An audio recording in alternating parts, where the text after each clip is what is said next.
So a little bit about me, and then we're going to get rolling so you know who's talking to you today.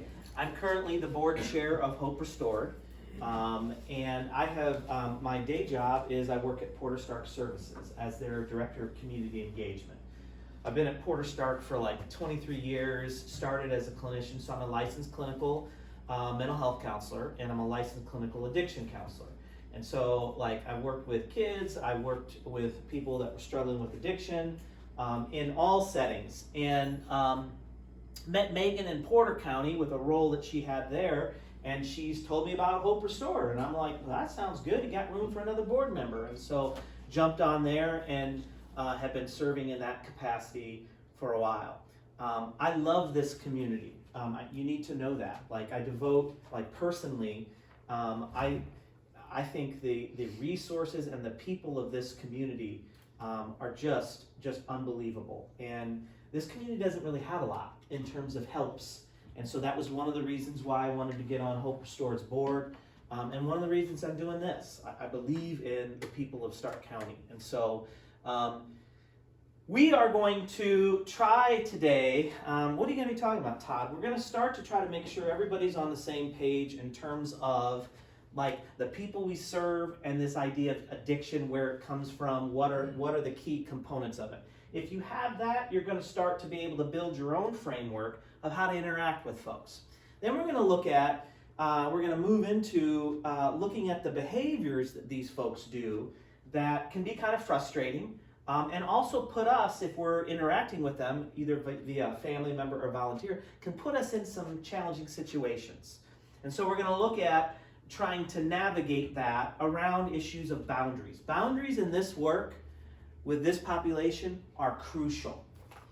It lets you, everything from setting a safe environment and keeping it clean, which is really what you need to do, to keeping yourself safe in working with folks that, I think across the board, folks that struggle with addiction, I think it's safe to say that most of them have had issues with boundaries.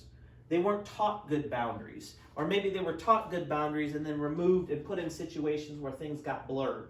And so that is your number one tool as a worker, is to figure out, that's nice, figure out, we don't need the presentation, right? Will you just make sure this thing turns back on? It's got this power, this small little switch that I shouldn't be kicking, and I just kicked it. So that'll have to, at some point, get charged back up. It's turning back on? Yeah.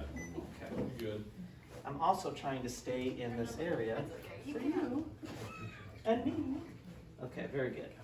So your boundaries become a good starting place for a tool that we need to talk about, and you to start to equip yourself on how to set good boundaries, navigate that. Then we're going to transition into in a brief introduction to a technique, a counseling approach that will be very helpful for us. I'll have a tool that I'll put in your hand, and then we're going to come back and later do some in-depth look at this counseling technique. And the counseling technique is motivational interviewing, and we'll get to that. So what I put in front of you is two things. You have every slide that we may or may not be able to see in just a moment. So you don't have to take, if you're a note taker, you don't have to take, copious notes. Everything I say will be on there. Number two, which we'll look at toward the end, is that one of the tools of motivational interviewing that I'm going to kind of give to you today and hope that you start to ingest some of this is the use of orbs. I see it, it's coming, thank you. You guys are amazing. I will not kick the switch again.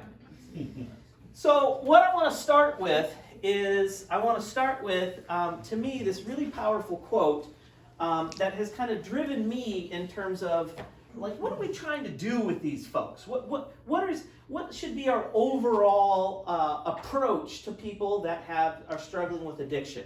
And this actually comes out of the National Treatment Plan Initiative that happened in, I think it was November of 2000, and really encapsulates what we're trying to even do a little bit at Hope Restored. Not a big reader to you, but I think it's important that I do. We envision a society where people who are addicted to alcohol or other drugs people in recovery from addiction, and people at risk for addiction are valued and treated with dignity. Let me stop right there. Part of why I want to set this up is this really challenges some of the stigmas and prior thoughts that we all have of what people that struggle with addiction are really like. If we come from a place of like, okay, we've got to check whatever we're doing, we've got to come from a place where we're going to treat people, regardless of their issues, with dignity, and that they're valued. That's a good starting place for us. And where stigma, accompanying attitudes, discrimination, and the barriers to recovery are eliminated. That's another powerful statement that's going to encapsulate what we're talking about. There are barriers when we look at, like, why don't people get better? Why don't they stop using drugs? Why does my family member keep... There are barriers that prevent people from getting healthy. And so that's going to be another starting place of challenging, some of the basic cognitions that maybe you don't have, but I guarantee the people outside of these walls have, and our society has, with working with these people. If you start, when we started talking about bringing Hope Restored to North Judson, we had folks, Sean, you were in those meetings. We had, as a community, we had folks that were like, absolutely, I totally agree, we need it. And there were a large number of people also that like, why would you do that? Why do we need, oh my gosh, these people here, are going to make North Judson a worse place to live.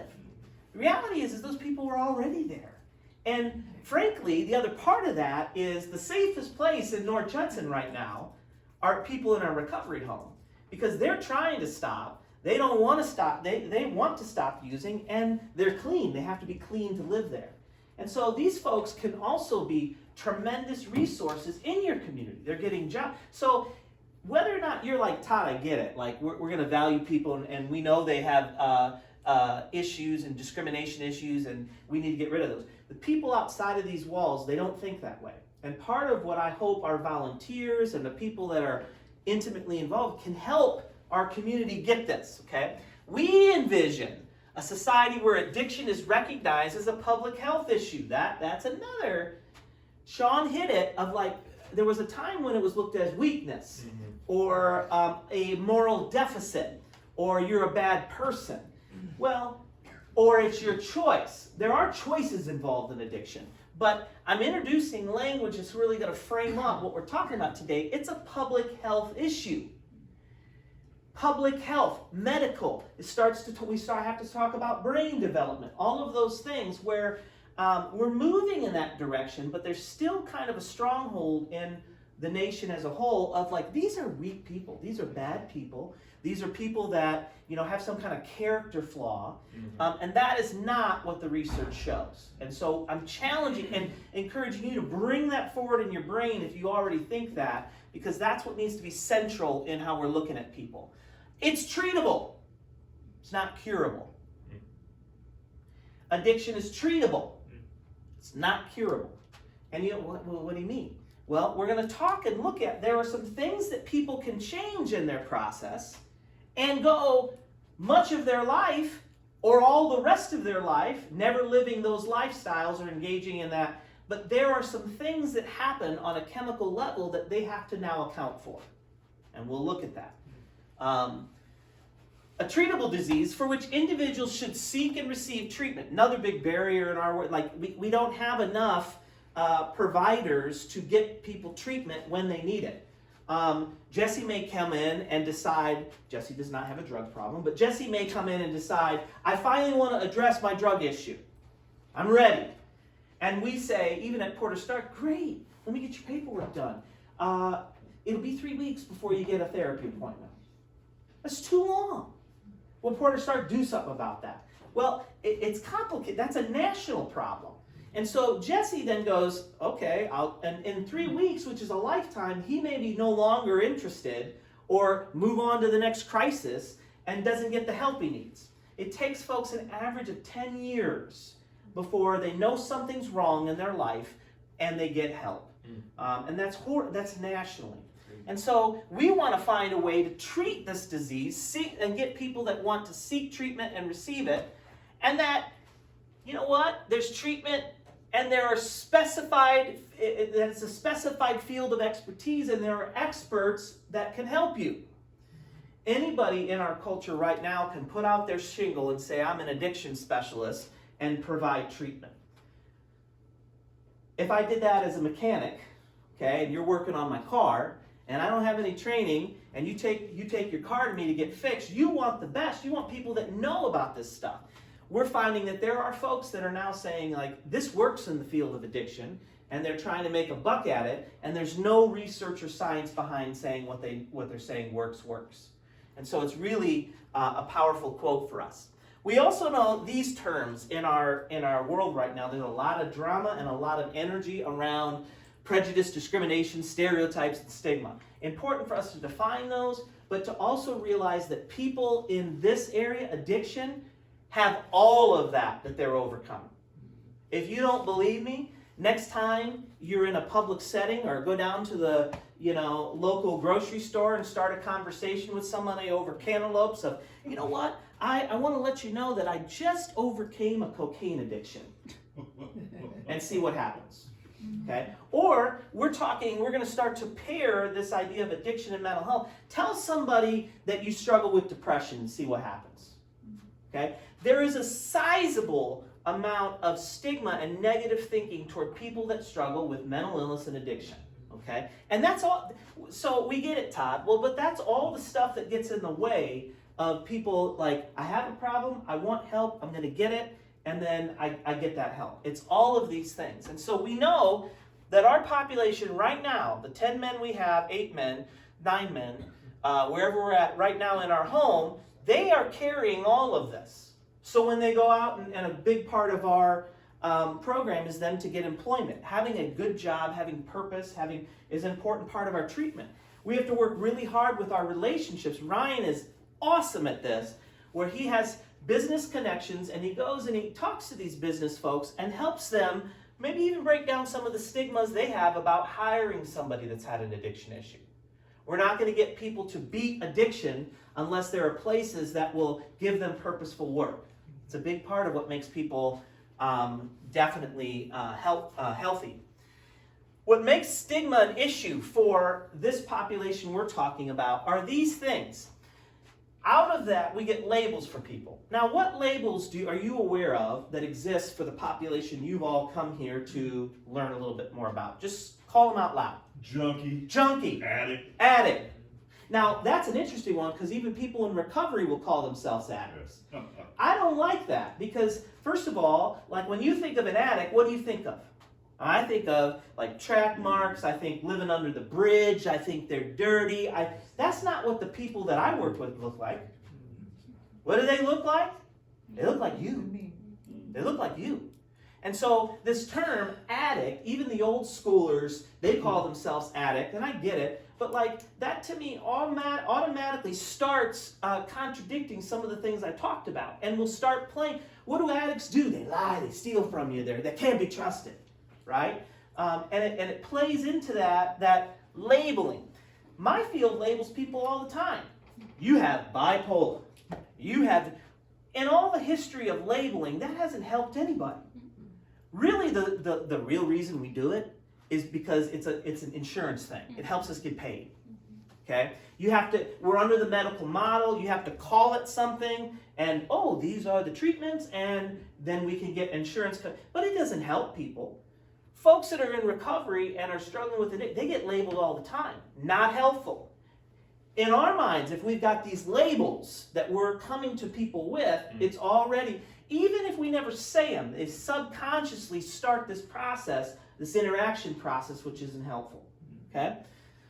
Links to stereotypes. That's what I talked about of like once you get this is someone that's a junkie. By the way, those are just 3. Any other labels that folks with either mental illness or addiction have that people utilize? Doper. Dope fiend. Yep. Criminal. Well, they're just crazy. They're crazy, right? None of those are positive, by the way. And then you link it to what does a crazy person do? Like, maybe you don't have a conscious thought, but our brains love categories. They love to clear things up and make it quick. So what does our brain do? Is it puts it in these, oh, crazy people do this. I need to fear crazy. Addicts or criminals will steal from me. Now we have an entire system in our brain of steps to interact with folks. And it's even if you are here and you're like, Todd, I don't do that. I know there are people in this room that don't do that. The problem is, and I don't do that, the longer I'm alive and I work in this field, the harder it is for me to maintain this framework. Because the pressures of our world and this issue, they want you to do these things. They want you to think of people in these categories. And that's not helpful. This us versus them starts to develop. Well, that's them. Porter County really still, they're getting better at this, but they struggle with, in certain areas of Porter County, Valpo has come a long way. But Valpo used to think they didn't have a drug problem. We would come with all this data, national data, and present it to them, and nope. Well, then all of a sudden a shift happened where some of these kids with money would go to Chicago, and now they got a drug problem. They always had a drug problem. But it creates this, well, those aren't my kids. My kids would never. My neighborhood, right? The reality is if you live long enough, this is what the research says. If you live long enough, you either will know or personally struggle with a mental health issue or an addiction issue yourself. If you live long enough. So this whole us versus them, it is us. These are our people, and that's why you're involved in this. I'm preaching to the choir to some, but I'm also trying to equip you with language so when you're having these discussions with other folks, you can start to, you know this in your heart, now get it in your head so you can start changing some of the dynamic. And of course, these folks, they have disadvantages. The problem and how it impacts, the stigma impacts our folks is it's powerful, shame-based, and there's a mark of disgrace that gets put on folks. Scarlet Letter, anybody ever read that book? What's that book about? It's really an interesting societal commentary. It's the Scarlet Letter that people would have to wear used to be adultery, right? Like if you had or even think back to, you can think back to the Holocaust times of when the Germans were putting the star on people to identify them as bad or people that needed to go to this camp, right? We have all these. Addiction is there's a lot of stigma and shame for mental health, but addiction beats that. Sometimes there's compassion. Physical illnesses like cancer, everybody has compassion for that. You get cancer, you have heart, everybody, oh, I'm so sorry. Da, da, da. We're moving where people can start to have compassion for people with mental illness. Oh my gosh, we've heard enough about depression and know that's hard. Oh my gosh, I'm so sorry, and we'll try to support. The addiction world, we've not gotten that yet. There's still a scar of disgrace in normal society that really is not helpful and really not accurate. And so the reason we're starting to talk about stigma is to kind of lay the groundwork for how we need to view this population. And you have all of this, but stigma affects so many areas that we really need, like keeping jobs, trusting the systems to help, not hiding your addiction, telling people when you're really struggling. All of that factors into why people don't change. And so if you're a volunteer, and what often happens, even as a professional, is you work with somebody, you care about people, you invest yourself in them, and then they do well for a while, and maybe they revert back to and it's very frustrating, it's hurtful, it's all of those things. Can you start to get a picture, that's what I'm hoping today, of why some of that stuff may happen? And it's not just about people pulling themselves up by their bootstraps and making better decisions. There are factors that make this the disease that it is. Stigma wants us to believe that people with addictions are not only bad, but they're weak and they're failures at life. Now, maybe you don't think that, but that's what's going through, that's what these folks are living. And so if you're like, what does this have to do with me volunteering? If you can come in a style of not only viewing them as good people with problems, Okay, they had problems. They made bad choices. But good people, you're already 3 steps ahead in terms of making a difference for people. And then, if you have an attitude of they're not weak or failures, they just need some skills to be able to navigate some stuff, you're already climbing the ladder of being influential on people. It's a way that you're addressing. Stigma focuses all of our attention on their mistakes and their self-defeating behaviors. What I'm suggesting to you is that what makes a difference, yes, we need to acknowledge there are people that make mistakes that need to go to Mr. Matraw and have the consequences that come their way, okay? And they also engage in self-defeating behaviors that we have to point out and help them to do other things. But if that's all you're focusing it on, we will never make a difference in the community we serve in for people that are struggling with mental health and addiction. Because the research is clear. What people need is they need to know these things, but they really need those positive interactions, focusing on the strengths they do have and building those. See, Andrew, that's why I really come back to the relationship things that you're doing, because it's more than just pointing out the clinical people sometimes have to point out the failures. Why you are successful is because you have an attitude of acknowledging the goodness in them, the strengths in them.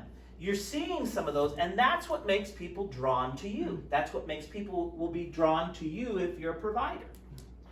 So our task is to help shift individuals that struggle with addiction away from the self-stigmatizing focus on their imagined worthlessness. These folks coming in have had all these messages of you're a failure, you're weak, you're dirty, you're bad. And our job at Hope Restored, and if you volunteer and if you're working with these is to help shift that imagined worthlessness and open them up to what? The sources of their own strength that they have in them, even though they've made poor decisions and maybe still are making poor decisions. If we want that change, we have to focus on helping them to identify the strength they have in them and give them hope. Hope. It is like all the research can be boiled down to these populations to if you can do lots of CBT, blah, blah, blah. But if you give people a purpose, or help them find their purpose, would even be better, and give them hope, there's nothing that they can't conquer. Nothing. People in mental health that have you can boil down even a lot of the mental illnesses and the addiction to they've lost purpose and they don't have hope. When you lose those two things in people, things spiral. And they don't get good. When you provide those, you don't have to be an expert psychologist. If you can give people a sense of identifying their purpose and strength in their life and helping them to develop that and give them hope, we'll conquer this addiction issue nationally. But this is a very, I start talking to some populations and they're like, oh, here he goes, here's the warm and fuzzy. I'm not trying to dummy this down or make it but this is in a nutshell how you make a difference for folks, okay? So let's get a quick understanding of, you're talking a lot about addiction, what is it? Now this isn't Todd, this is the research, this is the study, this is what you should be basing your attitude on what addiction is, okay? Addiction is not a spiritual problem. Now, people in addiction have often spiritual voids that we need the church community to come and address those folks. But it's not a spiritual problem. Addiction is not a moral problem. Okay? You had some kind of moral failure, which is why you went to those bad drugs, and all you need to do is stop. What the research says is there's roughly 2 to 3 things that this is what addiction is. Addiction is a brain disease. It's really even not about the drug they use, and I'll explain why. But it's a brain disease that's characterized often by compulsive behavior. Okay? Those of you that work with our Hope Restored clients, think of some people that you've run into in the last couple of weeks that had some compulsive behaviors and how frustrating that was. Maybe their compulsive behaviors were kind of ODD stuff or obsessive compulsive stuff, where OCD stuff, where they're excessively cleaning. Or maybe they have compulsive behaviors of lying. Oh, you liar. You know, we don't like people lying to us, but they have compulsive behaviors, right? They continue, here's a kicker, they continue abuse of drugs despite their negative consequences. Can't you see you're losing your friends and family? Why don't you just stop? Can't you see you're going to go over to, you've been to jail before, get it through your thick skull, that every time you use it, we catch you, they will use despite the negative consequences. And that's why, yes, people need consequences for their behavior, but that's why coming up with the magic consequence, well, we send them to jail, or we make them stay in jail, or we make them, will never work. Because the nature of the disease is they will, in their own mind, rationalize doing it despite. I know that if I eat pizza every night, I'm going to get fat. And I don't want to get fat. I'm getting fat, okay? I don't eat pizza every night, but I want to. You know what I'm talking about. Even those of us that don't have addiction issues, doesn't your mind love to just rationalize things? I should exercise every day. Exercise is good for me. By the way, that is the single most important thing to decrease addiction, mental health, and prolong your life. How many of you exercise every day? How many of you think and would like to exercise every day, right? But so what do? You're in bed and you're like, oh dear sweet Jesus, I can't. Oh, it's not going to be big. And we rationalize away. So it doesn't matter the consequences of your health, that you're going to die earlier if you don't keep yourself fit. You will do what you're going to do despite it. And we know that addiction has persistent changes in the brain's structure and function. This is the part that is relatively the new science. Okay? We could not, before PET scans and MRIs, look at brains of live people. We looked at them as dead. Now, there's benefit to looking at a live brain. Why? Because you can see things that are happening live, as they just ingested a drug, or we caused a memory to happen, or like what happens in your brain. And we are seeing, that's where it's a little bit more than just like you make choices. Is you make a choice to use, but the research says that after a while, that drug then literally makes changes to the structure of your brain. And the earlier you used it, and the longer you use it, literally changes what your brain as a non-drug user looks different than one that has. So what?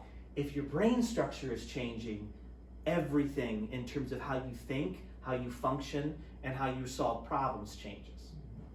So I know this, Todd, I didn't know, but this has to drive how we think about addiction, the people we work with, and thus their behaviors following it. Hey, Todd. Yeah. Can you also talk a little bit about like the genetic aspect of Yes, thank you. Perfect transition to the next slide. So that's just, why some people become addicted to alcohol and others don't. This is an argument that I hear all the time of like, well, I've used certain things, I'm not addicted, and maybe there are some people that can use legitimately hard drugs and not become addicted. The reason some do and some don't have to do with risk factors, like your biology and your genes. Certain mental illnesses, depression and anxiety, of which I am a partaker in, have genetic processes that go. My mother struggled with depression. I didn't know it when I was younger. She was a teacher. She was a school teacher, and when she would come home from school, she'd go right to sleep. She'd take a nap every day, and that nap would go probably until dinner time, which was about 7. And I just thought that's how, that's what moms do that work. No, she was depressed for long periods of time. And so, I struggle with depression. I'm not blaming anybody. There certainly were some environmental things that happened in my life and some choices, but a lot of how I'm wired comes from the genetic predisposition. The same is true with addiction. It's one of the reasons why I choose not to drink. I'm not making any judgment on those who do, But part of the reason I don't is because I come from a family of functional alcoholics. There have been brain things that happen that I am more predisposed to if I start to drink. So I don't, okay? Not everybody has those genetic or gender things. Well, what do you mean gender? Oh my gosh. Well, we know that in general, there's a lot of male alcoholics running around. Wonder why? Wonder what that's about. Different genders handle substances differently, and it's all about body fat and water composition and all of that. And so when we're talking about whether it's a mental health disorder or an addiction disorder, genetics plays a role in predisposing you to some things. You still make choices, but it's there. Did I hit that well enough for you? And then the environment. Here's the other part, is we like to, in the addiction world, focus on the drugs. And here they are. Drug is there. But we put a lot of emphasis on the drug. This caused the addiction. When really what we see is biology and environment plays a much heavier role in addiction than the type of drug. What do you mean? It's one word, trauma. So what we're finding in this new world of where does addiction come from is folks that have had bad stuff happen to them often will utilize, I know that's a little shady, sorry about that, it's in your packet, and if you can't read that, I'll get you a clearer picture of the slide. But we know that folks that come from a chaotic home or have been abused or have had, parent use and parent attitudes that really were supportive of marijuana, there's where my mind's going, because right now there's a lot of parents that I'm dealing with that are like, well, it's natural.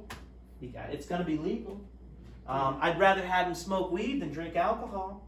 What do you want them to do if they get injured and they have pain pills? You want them on pain pills, or you want I ran an alternative school for Porter Stark for about 10 years, and I was amazed in some of our richer communities, I won't tell you where, but how many of these kids that had drug problems got the weed from their parents. Like, not stole it.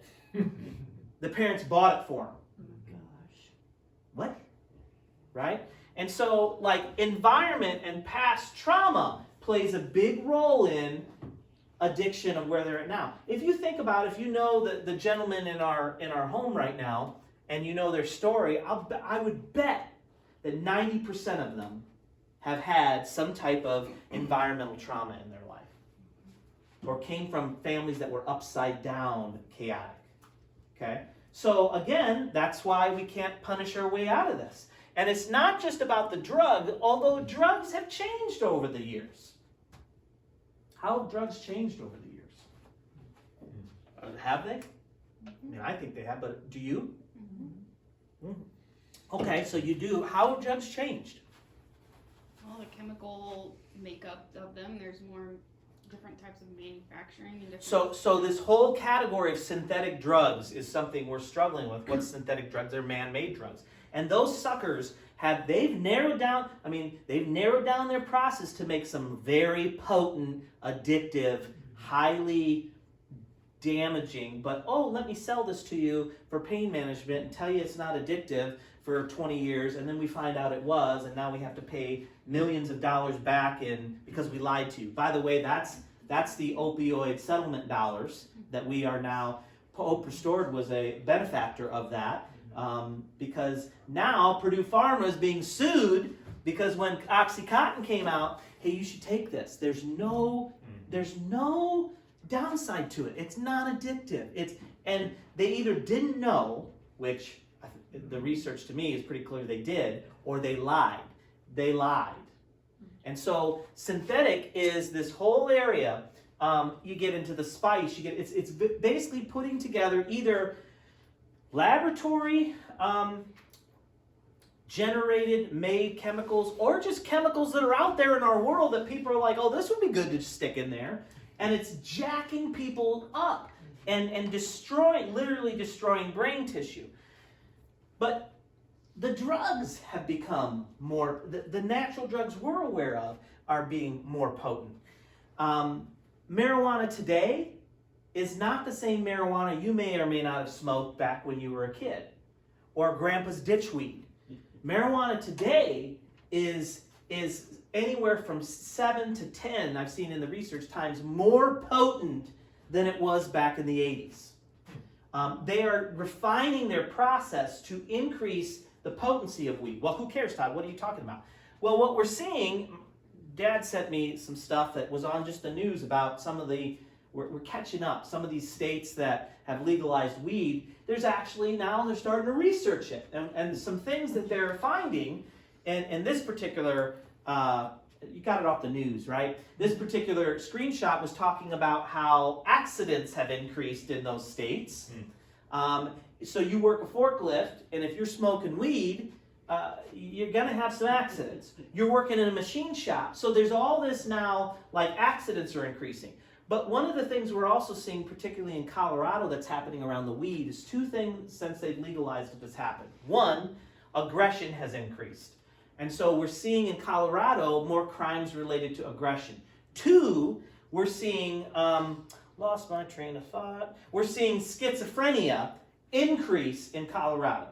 Now, I'm not saying if you smoke weed, you're going to get schizophrenia, but the research is clear that if you are predisposed to schizophrenia, which, by the way, is the most, I would say, never want to wish on anybody mental illness in the world. Like, it's very difficult to live a life with schizophrenia. The research is starting to point to that if marijuana increases your risk of schizophrenia by 75%. I'm not saying it causes it. I'm saying if you got it in your family and you start smoking weed, you're playing Russian roulette. You are increasing your chances of developing the most severe mental illness I would never wish on anybody. Okay? That's coming out of these states that in that sense have legalized it. And guess what? Indiana is going to. I've lost faith in the fact that we're going to prevent it. And so I'm shifting my people to start going, okay, if it's coming, there's no caps right now on potency. And so what we're seeing, particularly in marijuana, is the potency is unbelievably high. Unbelievably high, especially when you get into the waxes and all that stuff. And that's the stuff that increases psychosis, okay? And so if it's coming, we need to, and I hope it doesn't, and I'll do everything I can, but like it's not, there's this train that's coming. Look at the states surrounding us. But none of these states have approached it from let's put a cap on potency. And so the drugs are different. They're more addictive. They're more pure. Dave Reynolds, who is the retired sheriff of Porter County, used to work for Portage. And back in his drug task force days, he was pulling off heroin off the streets in Portage. And that purity was about 25% pure.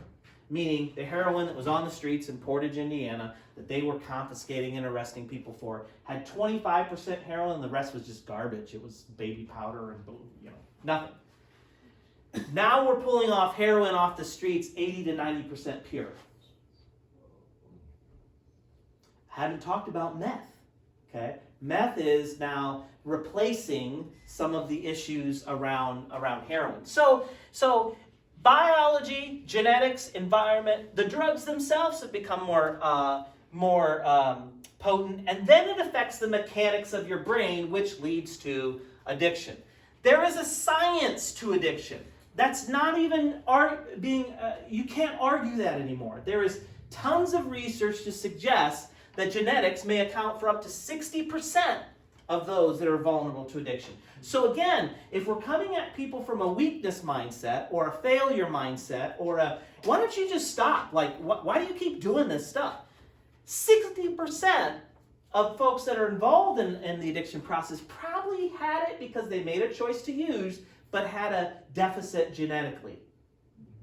So come on, like we got to be thinking bigger than like they just annoy me because they lie, or they create crimes in our community, right? We also know that early developmental influences and environmental factors play a role. One of the reasons I moved out of children's services, I for years oversaw all of kids' services, is it jacked me up after a while. You see this. How, like you could tell a lot from our society by how we treat two populations. Old and young. Now how do we treat those two populations? Okay? We can have an entire discussion on how we treat people once they've kicked 60 and up, and that's a whole another. But our world is jacking up kids right and left, and we know that there's a tie. So like job security, okay. Although I would love to take a different job, really would. I don't see that happening anytime soon. We also know that the effects of stressful life events over people's lives. Science. The more stress you have, the more trauma you've had, the better chances that you've had to try to cope with that. And then here comes all of those processes. And why I keep talking about these together is for a long time, psychology and the mental health world wanted nothing to do with the addiction world, and vice versa. We tried to keep each other in silos. You got an addiction problem? Go see one of those therapists. Oh, your mental health? You're over here. And what we're seeing over the last 10 years, and will continue to be that, is we're seeing like people that have addiction issues have mental health issues. And people that have mental health issues are at risk or already have addiction issues. They are one and the same. Meaning, if you are helping one of these folks, you're not just dealing with somebody often that just uses drugs or made poor decisions. You're dealing with someone that probably has at least struggled with depression and anxiety somewhere in their life, which makes it more complicated. So the brain and the addiction is really what I'm talking about when I'm talking about the science. There is so much now information that you cannot argue of how the brain, who controls our behaviors and all of our action, is affected, and by the way, how you think, how you feel, right, is affected by drugs. And that's the whole neuroscience has provided us tons of information. If you just look at, not to bore you on brain stuff, but if you just look at like the brain, it affects like your judgment, your memory, your coordination, like using drugs. But here is the key area that causes people issues, is this center part. And since I don't want to bore you all, this is called the amygdala. This is, we call it the lizard brain. So your brain develops over time, when you were born till now, back to front, okay? And the most crucial life-giving things your body has to do is right here, okay? Now look at that, okay? This, the amygdala, we call it the reward center. This is how you get motivation. This is where your thoughts and emotions, this is where your fight, flight, freeze comes from. Drugs and the chemicals that affect that hit this and hit it hard, and it rewires it. And so we're talking about an area of your brain that's responsible for, impulsivity, and affecting eventually the last part to develop here, which is your cerebral cortex. All of it comes from this basic survival lizard brain. Now remember survival, because we're going to talk about that as it comes to these annoying behaviors they have. Now, even the most staunchest pro-marijuana folks will say, okay, I don't see a problem for adults, but kids shouldn't use it. Teenagers shouldn't use it. Why? Because your brain does not stop developing till 25. Is anybody under 25 here? Good, you all have full brains, okay? Your brain stops growing around 25. So when you introduce chemicals, and by the way, I said back to front, so the last part to develop is here, and this is judgment. This is making good decisions. This is being wise. So if your adolescents are smoking weed and we're getting in there, it's impairing their ability to make good decisions. This is part of the reason why, like if you have teenagers or you work with teenagers, they can do some dumb things. Well, the reason it's dumb, whether or not they use weed or not, is because they haven't developed that part yet. And so if we got teenagers smoking weed and we're putting it in there, we're affecting their ability. These are the people that are going to be taking care of us when we're long old and need some help from our community. Teens, which will be the next adults. This is what's coming. Okay? So, not going to bore you all this, but it's there. These are the parts of the brain. The limbic system really is the reward system. It controls our emotions, our motivations. It's associated with regulating the feelings of pleasure, anger, survival, fear, all comes from this area. And the drugs, no matter what the drug is, goes directly into activating that reward system. It's one of the things that makes it so difficult to break an addiction. If you are, that's why like slot machines are wonderful, right? If you just, we're going to get it this time. I don't gamble. Jesse looked a little concerned. I don't gamble because of that reason, right? That's how they make these wonderful, huge, you ever go to Vegas? It's deplorable. I got a Vegas story I'll tell you later. But these massive gambling centers, they're doing it because of the limbic system. It's a drug. Gambling's a drug. It goes in there, and it's like, this time is going to get it. I got to keep going. And maybe they get a hit, and if you get a hit, oh my goodness, you got to go some more, right? You'll spend it all back. That's all science. That's all your limbic system, and that's all the drug of gambling messing with it, okay? So within the system, the drugs share the ability to increase, this is a very important neurotransmitter, dopamine. Drugs bump up dopamine in the brain. Dopamine is what gives you pleasure and makes you motivated and makes you feel good. What happens is these drugs, because they're synthetic or chemical in nature, will bump your brain's dopamine up so high when you try to go, you know what, I really shouldn't be smoking weed every day. I really should cut back. Your brain goes, nope. And it basically is like, wait a minute, you've been riding me up here for a week or whatever, or longer. There's no way I'm going to function down here. I'm not going to allow you. So I'm going to short circuit your entire system, whether that's give you withdrawal, whether that's, and your body is not going to feel good with having that drop in dopamine. People that have been addicted to heroin, they'll tell me they're not scared of dying, which they should be, but they're not. You know what they're scared of? They're scared of getting dope sick. Well, what do you mean? When you stop using heroin, which is an opioid, your brain basically goes, whoa, wait a minute. You had me running up here, not going to like that, and so I'm going to make you just experience misery. And how so? Like, what dope sickness is really, think of the worst flu. This isn't going to quite get it, but think of the worst flu you've had. You know, the chills and the, achy, and maybe even, and we'll throw in some stomach flu there, and multiply it by 100. You will throw up until you can't throw up anymore, and then you'll throw up some more. You will bone-crunchingly ache when that drug is out of your system. And that's all the tricks that the limbic system is playing on your body. It's trying to get you, and it goes away. It's magic. It can go away for you magically if you just ingest a little. Right away. Right away. It's done. So they're scared. What they're really scared of, which is really what keeps in the world of heroin, is like nobody wants to go through that. It is misery. And so if you can just take it away a little bit, that's where this addictive cycle comes from. So there you go. The other interesting thing that we're seeing with addiction in the brain is its impact on memories. We start seeing that I don't have to give you the drug if I want to trigger this amygdala. What I can do is I'll show you a pipe, or let's nostalgically think about those times when we were using. It will trigger, here's the brain. The amygdala is what we're concerned about as it relates to drug use. Here's you, Sean Matraw, watching a nature video. Okay, I know those go on in your home regularly, National Geographic, and here comes the antelopes dancing by. Here's Sean's brain, okay?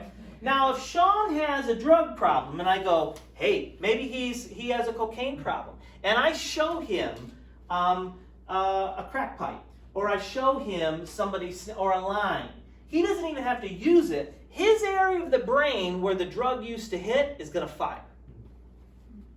Why don't they stop using? They do, and then we have all these triggers that sometimes happen, and it lights the area of the brain. It doesn't mean they're going to use. It just means like this is what makes addiction complicated. You don't even have to use the drug when you've had long-term addiction. You just have to form a memory, and then here comes a trigger, right? Can I Sure. tell a story, because this is what keeps going through my mind. Like 2 weeks ago at the office, there was a deer that came, and it ran right into the door of the probation office, like shattered it.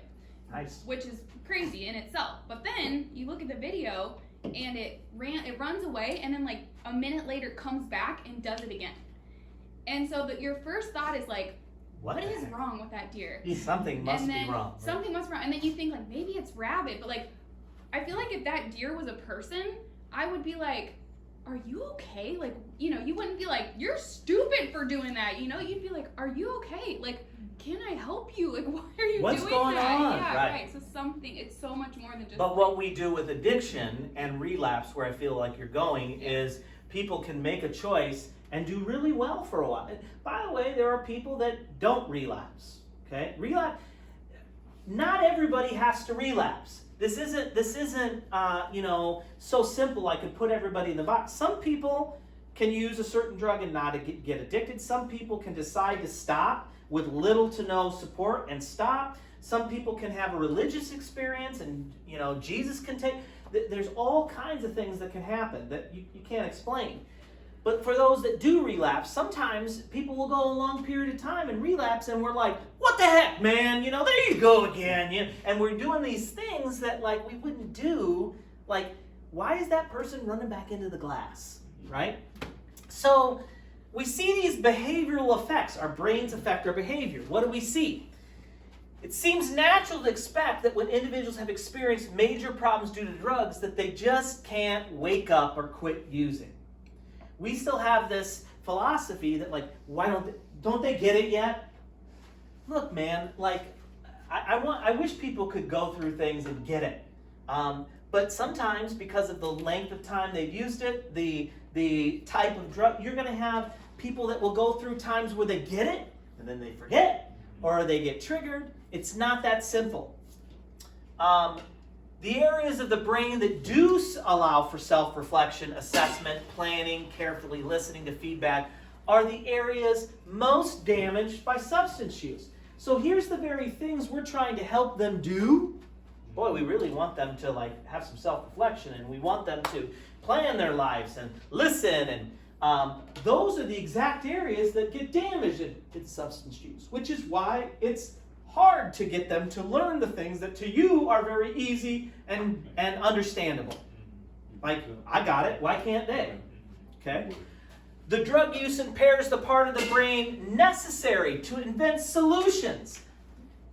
One of the other things I've learned through working with people that isn't in the textbooks is, like, you work with these people and, like, they don't see solutions to their problems that are there. Or maybe they see one solution. And if that doesn't work, my life's, like, they've lost the ability to come up with multiple solutions, multiple paths. Here's where you come in. You can help give people multiple, like, hey, I see you're looking, this is the way to solve that, and yeah, that job didn't work out for you, but can you see all of this? Well, they can't. That's why they need people like us to help them to get that vision back again. It's like vision goes here with addiction and mental illness. What good volunteers and staff can do is slowly pry and open their eyes to see this. Okay? The very thing that we're asking the individual to do is the one thing that they have the greatest difficulty doing. Now, are these changes I'm talking about permanent? You're screwed if you got an addiction. Are they permanent? Yes and no. There's increasing evidence that the brain can recover. So I told you how brains get shifted. I told you that it's treatable but not curable. Partly is because that's the brain. But one of the things we're seeing is that your brain is surprisingly resilient. Is that we're starting to see new science that if you can manage and put protections around you to not use the drugs or not get triggered, or it's your people, places, and things, that you can literally, your brain rebuilds itself, grows new gray matter. Like, that's an amazing, I'm just saying it like it's that's an amazing thing that your body can do. Yes. So there is evidence that your brain can regenerate some of those deficits. But the longer you used and the types of drugs you've used, the results sometimes can have some permanent damage. You know? And it's about it's not about judgment, it's about, okay, well, how, just like if you had a health issue, okay, how do we get you to live your best life despite having those deficits, right? The other thing is you play with chemicals long enough, you can permanently create imbalances. Your body's designed, well, I shouldn't even say that. If everything happens like it's supposed to in how your body forms and your brain forms, it's designed to have balance. It's designed, all the chemicals are supposed to be as, like, I'm a believer, and so I believe God creates people in his image. It's like you have everything you need brain-wise when you come out. Unless you've had parents that jacked you up, used while you were using. You get into the world as a baby, and you know this. Like, this is your world, right? So, like, the act of being born, like, your body wants to have everything it needs, but then trauma and everything else, the world gets in the way of that, okay? So, the other part to that is you can have this balance, and then you start putting chemicals in your body for long periods of time, and it can permanently shift it. Doesn't mean you're doomed. It means, like, you know, for instance, what we find with people that use a lot of, jack their dopamine up, is they struggle with depression.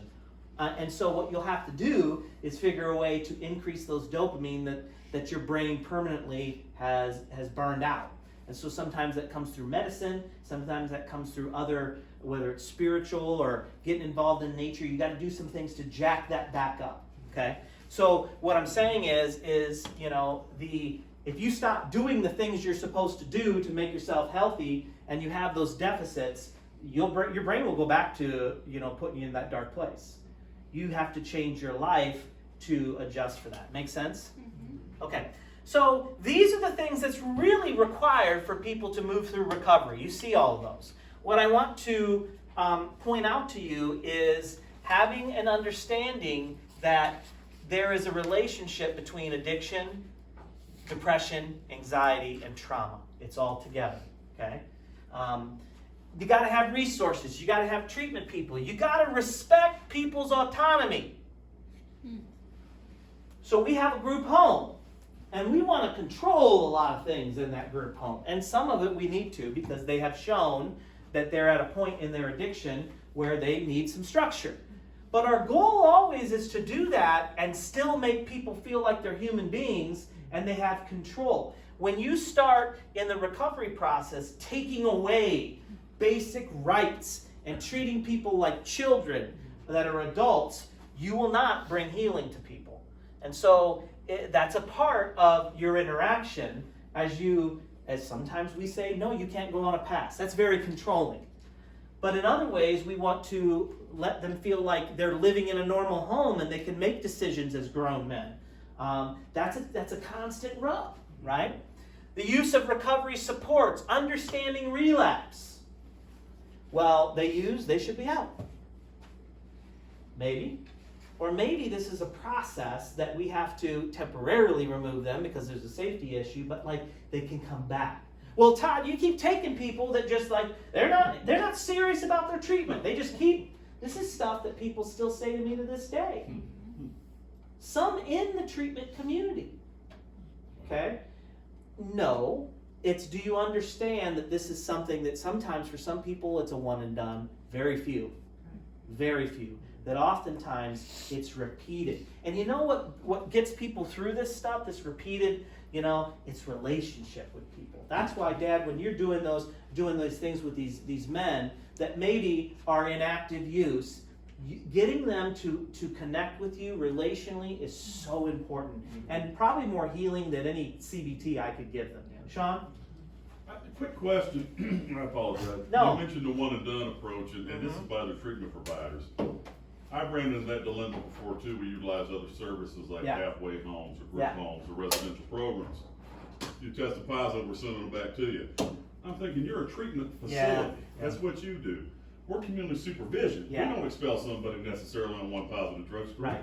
Right. It's kind of like shifted backwards, I feel like. Yeah, right? and that's a constant battle, even in our fields, right? Which we should get it, but sometimes we don't. We're wanting, you know, where somebody tests positive in an IOP group, you know, and they don't need to be here. Like, what are you talking about? That's exactly where the Right. technique, right?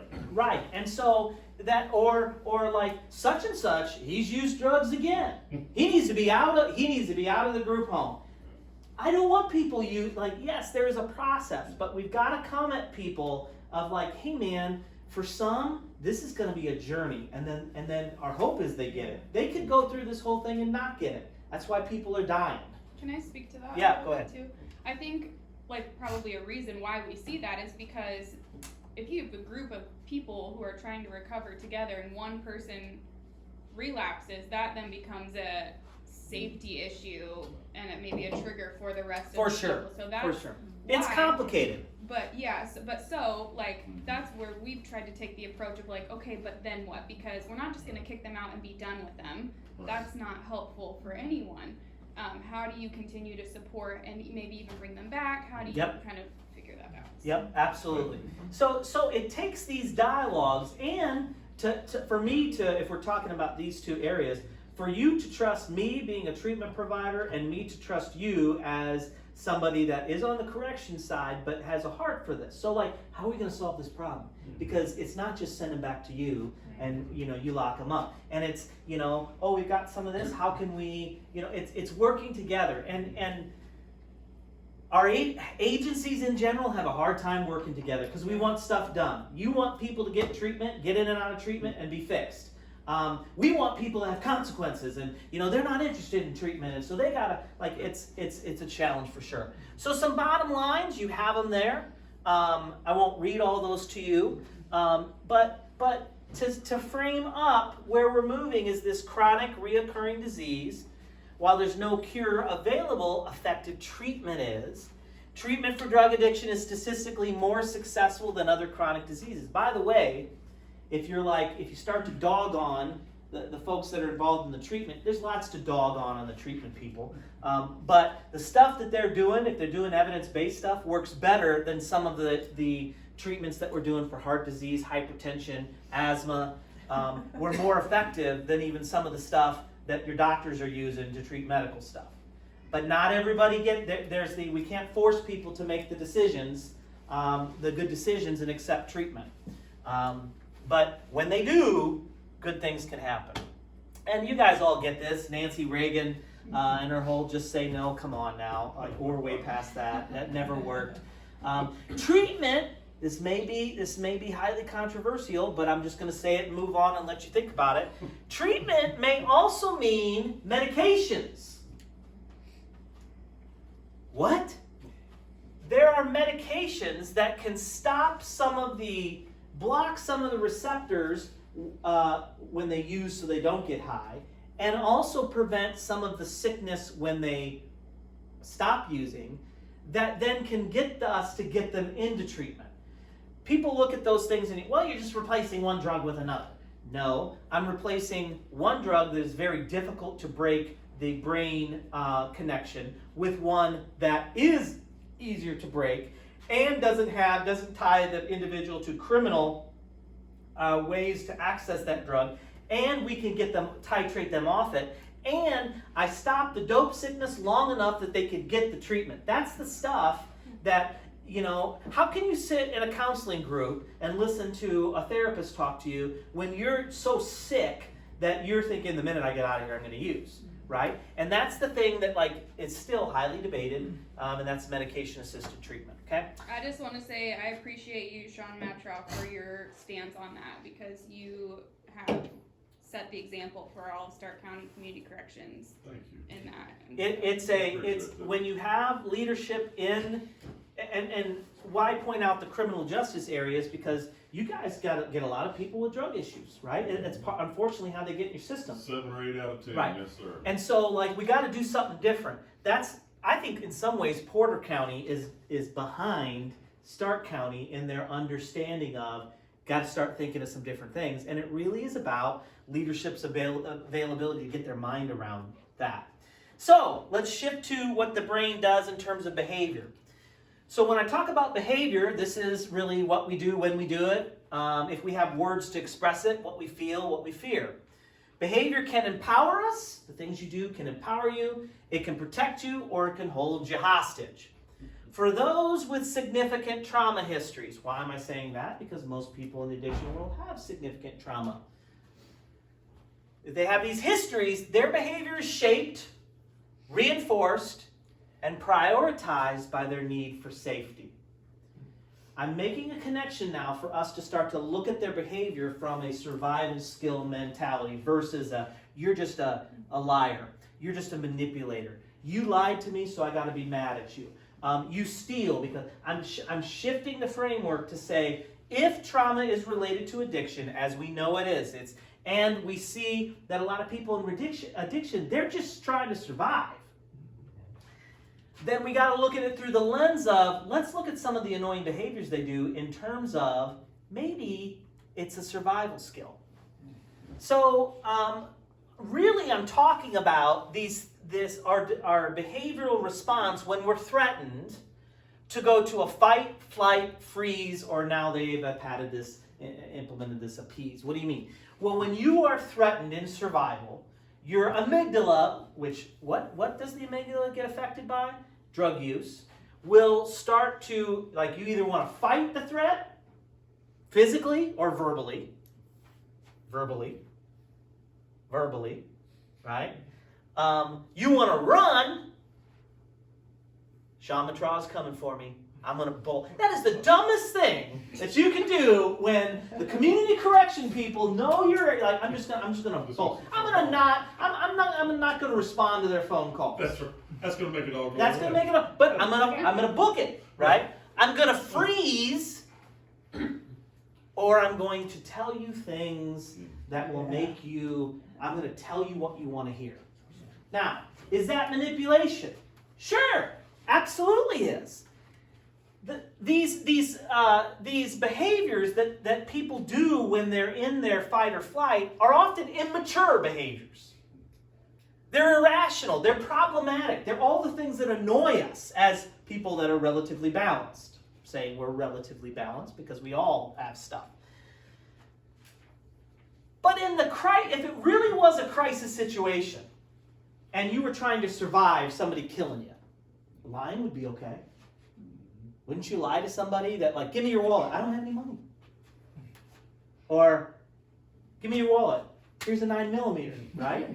That's terrible. Why would I say that? Okay? Lying would be, you would expect in a crisis, in a survivalist life. Manipulate. I will manipulate the heck out of somebody that's trying to mug me to save my life. I will fight somebody that's trying to hurt my family. That's all acceptable if we're talking about survival. We are talking about survival because these folks have had this survival instinct which causes these annoying behaviors to come out so they can survive in their world that was upside down and toxic. And now they come to this environment or a treatment, or they come back into their family that is this is the way we do things, and they're doing all the skills that for years kept them alive. And we're mad at them. When survival behavior is used where true danger exists, it's extremely effective. If it's triggered in a situation where danger is internal versus external, it can cause problems for the person. So, Todd, they're not, these individuals that we're working with, they're not in any real risk now. They're safe. Their brain doesn't know that. If you're nice to them, I guarantee they're thinking, what's your plan? What do you want out of me? What angle are you working? Or how can I work you if you're getting too close to my issues and now my survival's at risk and you're trying to push me in areas that I don't want? That's why I get fired all the time as a clinician. Not all the time. I get fired sometimes. I don't take that personally. It's I'm getting too close. And so I got to maintain that distance so I'm not coming back anymore. Okay? And we're they're not committed to their treatment. Or no, that's an in-brain survival skill that they've adapted. Why am I laboring on this? Well, because if you start looking at some of these behaviors that they do as, that's interesting, they're doing that. I wonder why they're doing that, and I wonder what they're fearing or what they think. It changes the way you interact with them, okay? So what if we saw challenging behaviors in the clients we work with in a different way? What if the challenging behaviors we saw in clients that lead us to judge them, to condemn them, to avoid them, to punish them, could be the very keys to helping them get sober? Like, if you think about it, the things they're doing would work in another situation, they just don't work here. So they're pretty resourceful. There's energy there. We just got to get them to stop avoiding the treatment and stop not telling us the truth and stop manipulating. But those are all keys to their sobriety. But if we're going to do that, we first have to adjust how we view and listen to those behaviors. And that is the longer I do this, I find that I have to fight against getting jaded. So when you're new to the field, you believe in people, and their goodness. And I still do too. But because of, getting burned or whatever, or this person, or I'm just getting old and, crinkling around the edges, I start automatically assuming some things.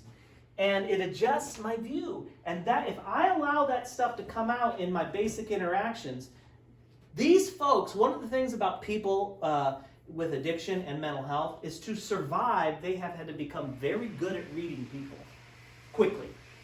You got to know if they're a threat. You got to know if they can be trusted. And so they can read and they pick up on all that stuff. They're not going to accept help from someone that automatically has this, it leaks out of you. So rather than personalizing these behaviors, which are all very annoying and not appropriate, okay, I don't want to mix any, I'm not saying, yay, let's encourage people to lie and manipulate and steal, right? But rather than personalize the behavior. Rather than saying, you are bad, like you are doing all these things on Why purpose. are you lying to me, Megan? Right. And I make it be about me. It's not about you. You're not that important. It's about a survival skill that they've utilized to survive. That now our job, again, is to go, ooh, you're safe here. You don't need this. I mean, you're not saying that, but you're showing that. You don't need that anymore. Look at the other things that now are no more relevant for the point of life you're in now. You have this in you. Build it. What if, rather than personalize the behavior, which results in countertransference, that's a fancy word for you interacting like with a person that's not really the person that you're interacting with. What do you mean? This happens in the therapy office all the time. Is I can be meeting with Ryan, and then Ryan reminds me of somebody, or he does something that reminds me of a person that used to do these things. And if I'm not aware, I'm not interacting with you anymore. I'm interacting with the person you remind me of. It's called transference. Your clients will do that to you. Why does this person always feel they got to lie to me? It's not you. You remind them of people in their experience that they're lying to and they've had to lie to. So they're doing that just because that's what they do with women or men or people in authority, right? That's that transference. Rather than personalize it, which causes escalation, one of the things that I was thinking about this on the way up, Jesse, is one of the things I most value about you and your work with these people is you are an excellent de-escalator. Like, you really have the ability to just listen and reflect and bring a calm. That's because you don't make it be about you. They're not mad. They could be mad at something you as a board member decided, but you have a way of taking yourself out of it and just like, well, let's talk about it. That's, you automatically, because you don't personalize it, now start that process of de-escalation. Rather than taking it, personalize the behavior, or devaluing the client, or condemning the behavior, or being put off by the behavior, what if we saw it as an opportunity to better understand the client and their needs? It's a philosophy shift. This is so good. That is like... What if instead we remain, I love this quote, calm and cautious. Curious. Curious and cautious. Megan is on it. If you don't know that about her, she is on it. You have to rise your standards to keep up with this one. She's good. What if, rather than all that stuff, we have an attitude of, one, keeping our peace, calm when these things happen, and we're curious about them. And cautious, but curious. We try to understand, man, they're doing this. Wonder why. Wonder what's in the origin of all this. What are they fearful of? What are they running from? And then we address that versus the you get 3 demerits because you da-da-da-da-da. Or they got to go back to Shaw Matra and, you know. And what if instead we celebrated the behavior as an act of agency? What does that mean? That, like, these people, there's energy there. I'm not saying I hate people that lie. That's terrible to say, but, like, it's personal. I don't like people that lie to me. When my kids do it, it drives me crazy, but they lie. It's actually a sign of intelligence, by the way. I don't know if you thought, but it is. When kids lie, or people lie, but mostly kids, they have to get, their brain finally is at the level where they can see what you don't know, which is really a skill. To be a good liar, you have to know what the person doesn't know and then go that. It's really a sign of intelligence, but it drives me crazy. But what if we celebrated that as a, like, hey, there's energy there. They're doing something, you know, and if we could figure that out, energy is what makes people get better. How much more could we understand addiction if we went at it this way? How much more helpful could we be if in their health and safety and sobriety? Not to mention the triggers that are present.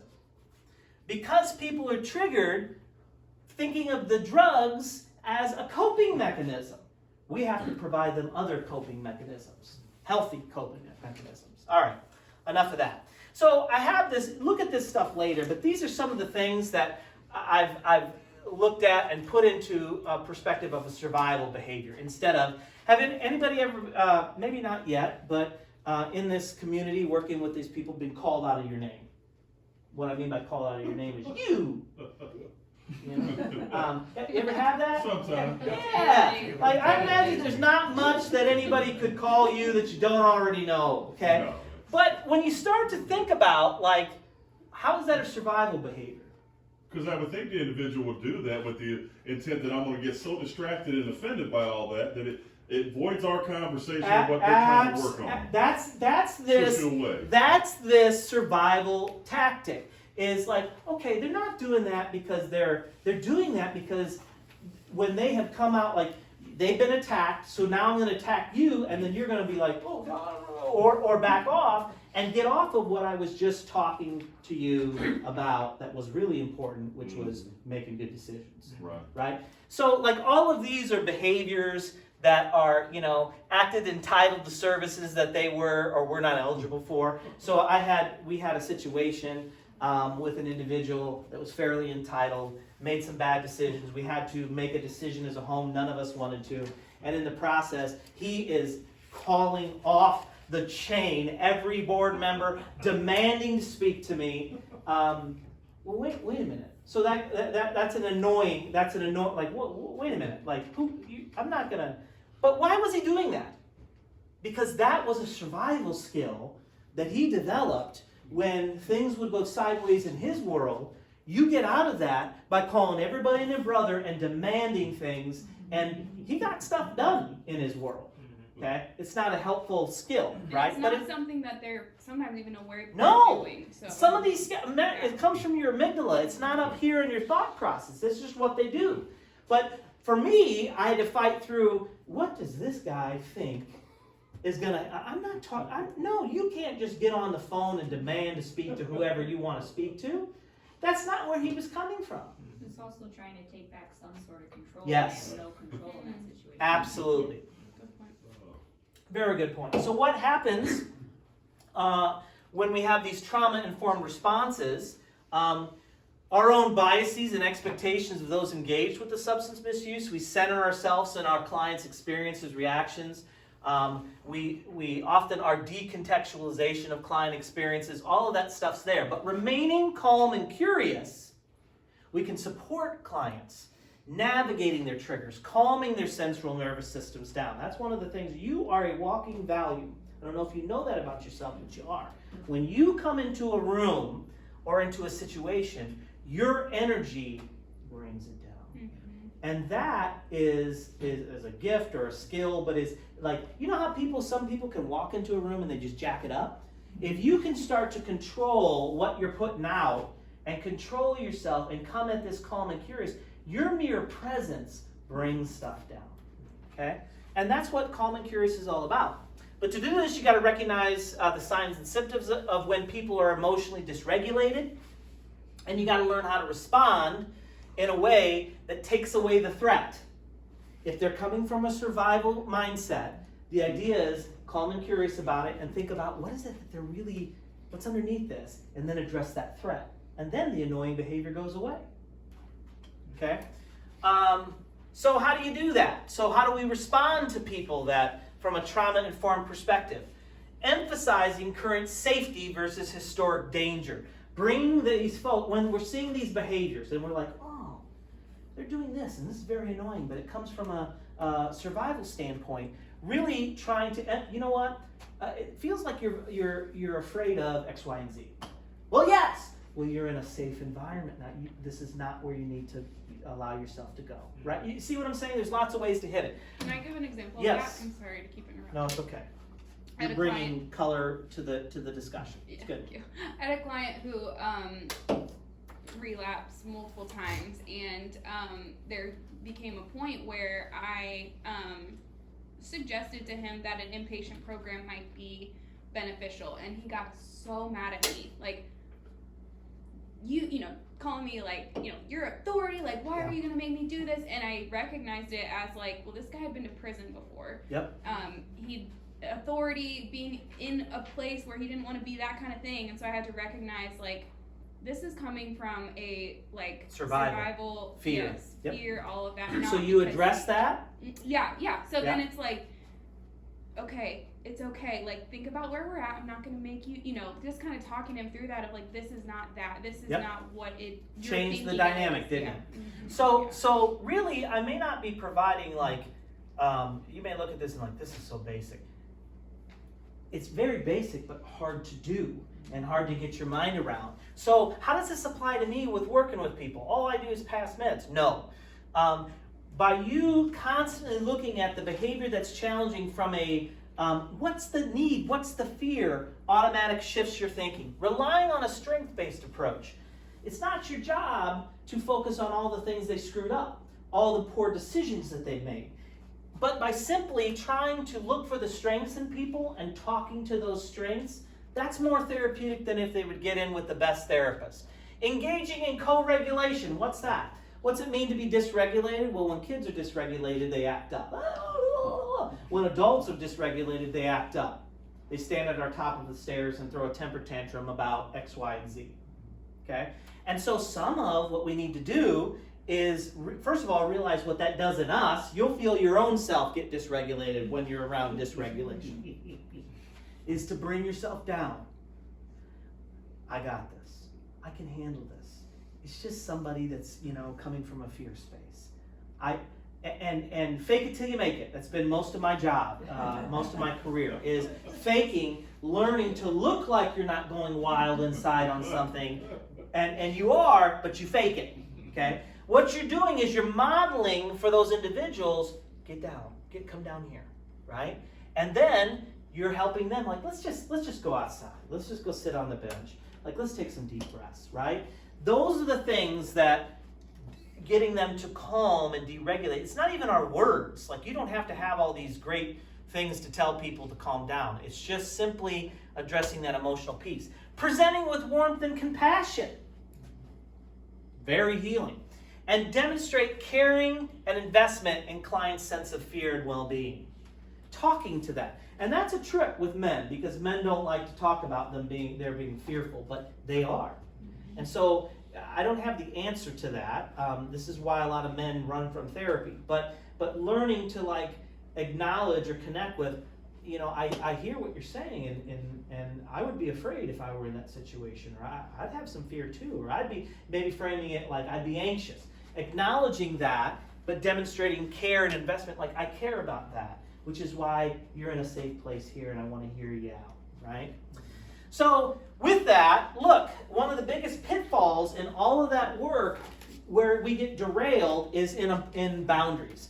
This is what I mean by boundaries. Boundaries are something that boundaries are something that indicates or fixes a limit that we extend. Henry Cloud, which is a great dude that writes a lot about boundaries, said that our boundaries we set define us.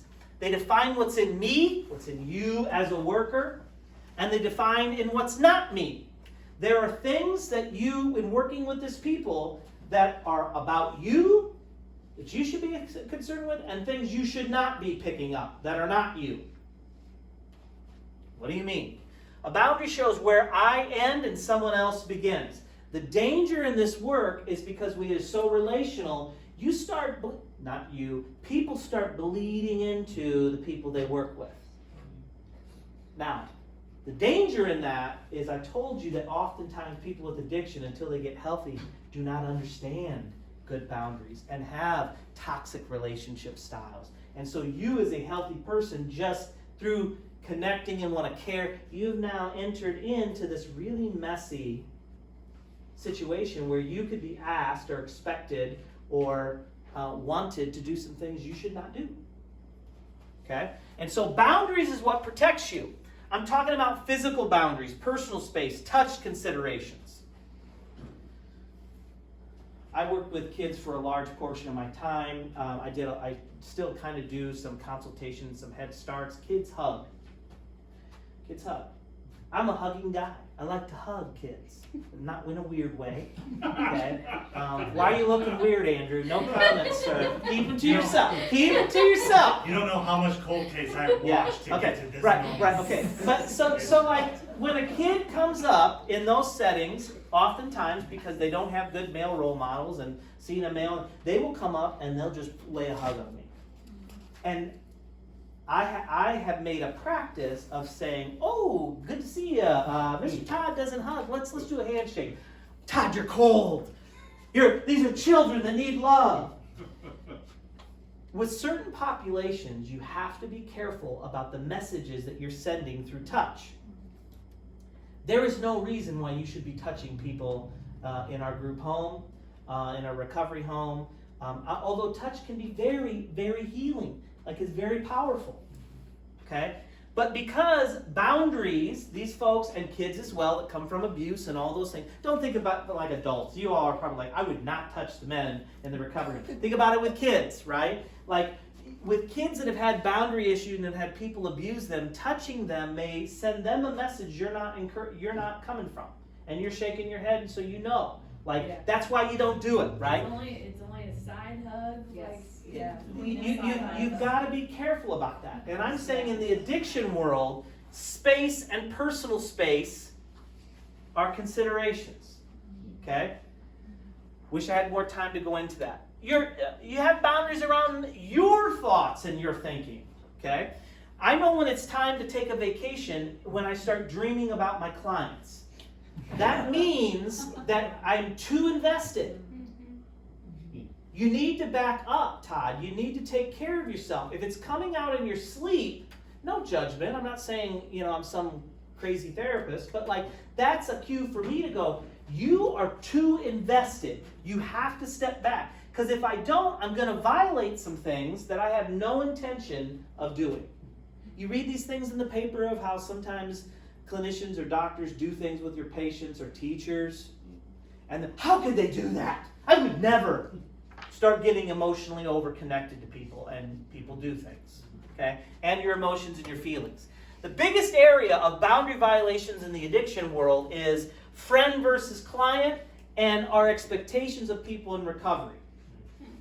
Our men that many of you are serving, the people you serve, are not, cannot, and should not be your friends. Well, Todd, you just don't understand. You don't know. No, I'm saying that because I do understand. We should be friendly, caring, warm, all of that, teaching it. But if you are getting your needs met, because that's what a friend does for me. A friend meets my needs too. That's what a friend is. these individuals are in a space in their treatment where they may have nothing to give. What little they have to give should be devoted to them getting their own life right, not my problems. And so where we see problems come in this world of addiction is when we cross friend and client. You're cold and you don't get it. No. What happens then is when those boundaries get caught, things start to be asked, expected that you can't deliver on, and then it creates a tension between And you. also, their behaviors start to affect us. in Oh, a different absolutely. way. Yeah. Now, what makes good treatment is the ability to build relationship with people. I said that. Healthy relationship. Not where that is. This is a pouring out occupation. This is not a you get occupation. You have to have the friendships and the connections with people where you get outside of your work. And around expectations of recovery. We think we hope that in the recovery world, people just have this nice trajectory of they were down here and they're out and they get out, and then when they get to us, it's this, and we get angry and upset. Or we feel like they're not taking us seriously, or they don't care about their treatment. We take it personal. And we take it personal. That is really what growth is. And if you think about it in your own life, on the big things in your life, you didn't do this. You did this. You know, and not to get over religious, but this is what God knows. This is our process, and this is why He helps us in that. He doesn't expect us to do this. Also, we see this role model pressure. We find great volunteers and great staff who have their life together, and we put them in there, and then our clients put us on a big old pedestal. Sean's here, right? And then they start to think, and then when I do things like, or Todd's here, and when I do human things that disappoint people, or I don't show up to the meeting on time, they're like hurt. Well, I never said I was perfect, man. I'm a human being, right? And finally, a time of disclosure. Sometimes in this world, one big boundary issue we have is we share things we shouldn't share, or it's not time to share yet. We overshare. And this happens because we are in relationship with people. And there was a time when I was seeing clients where I did not wear my wedding ring when I did it, and I did not have pictures of my family when I did it in my office. Why? Because I don't value my relationship with... No! That is about me. They are here for them. By me talking about it and engaging in any of that, now this is a far extreme. Some people are like, Todd, you need to loosen up. But they're not coming. My life is irrelevant to, I am all in on them. I need to just dive into their world, understand their world, help them with my... Now, if they would ask me questions, I would answer some. But if the minute they start thinking about you, they're off of their issue. So boundaries really is about, for the people that work with these folks, is about establishing lines, creating safety, and creating balance. Now, I've got in here as we end some ways to do that. Particularly, this is a good diagram and some good information to find out. Well, do I have some areas I need to think about boundaries? When you're out of this helpfulness zone, you either have being under involved with this population or over involved. Well, what does that look like? When you're under involved, which creates boundary issues. Often you have cynicism with this. You distance yourself. You undervalue privacy and confidentiality. You use clinical language all the time and you're diagnosing and assessing. That's a boundary issue. Like don't work in this field if you're right here. You're choosing to work with peers based on factors like looks, age, social standing, education, or if I liked them. Okay? That's a dangerous area where boundaries violations happen due to under-involvement. What does it look like when you're over-involved? You're frequently thinking of the individual while you're away from work. Now, I get it. When you're invested in something, like I'm not so compartmentalized, I think about the guys in the recovery home a lot. Okay? And that's okay. But does it permeate every avenue of my life? Do I never have times where I can't get them out of my head? When I'm with my family, or when I'm on vacation, or when I'm at my daughter's music concert? that shows me, Todd, you're over involved. Why is that a problem? Because you will not last very long in this, and we want you all to last, and it diminishes your ability to be successful with these people. Sharing personal information at work concerns with a person. Keeping secrets with or for the person. If you've not experienced that at Hope Restored, you will. There will be, something that you find out that they may want you to keep a secret about. Nothing wrong with secrets, but that's a line. Providing professional advice, becoming friends, letting them onto your social media. You just don't get it. Well, unfortunately I do, and I've seen people destroy themselves. I've been around long enough. Good people that would have made a difference in this population that got either exited or they just quit because they got overstressed, and now they're not helping anybody. Well, Todd, if I may real quick, to bring up Please. an excellent point, the boundaries things, and in a nutshell, a lot of times you say people with trauma divert back to what they know best and that manipulation factor. And if I can get Jesse to just tell you one secret, don't tell the director about this.